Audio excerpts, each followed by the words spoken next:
ইতিবাচক ধারায় শেষ হয়েছে ঢাকার শেয়ার বাজারের লেনদেন। সার্বিক সূচক ডিএসএক্স ৭৬ পয়েন্ট বেড়ে দাঁড়িয়েছে ৫,৫৯৪তে। হাত বদল হয়েছে ১,২৯৬ কোটি টাকার শেয়ারের মালিকানা। লেনদেনে অংশ নেওয়ার প্রতিষ্ঠানগুলোর মধ্যে দর বেড়েছে ২০১টির, কমেছে ১৪১টির, আর অপরিবর্তিত রয়েছে ৫৬টির দর। এবার বাজার নিয়ে বিশ্লেষণ শুনবো ব্র্যাক ইপিএল স্টক ব্রোকারেজের।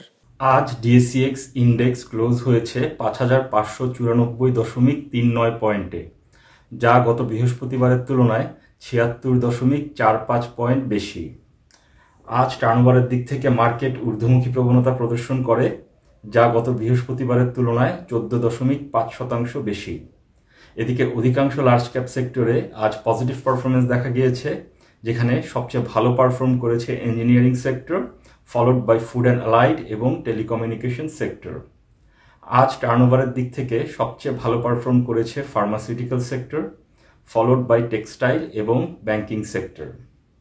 আজ টার্নওভারের দিক থেকে সবচেয়ে বেশি ট্রেডেড স্টক ছিল Taufika foods and Lovello ice cream PLC, followed by Robi Axiata PLC এবং ব্র্যাক ব্যাংক পিএলসি।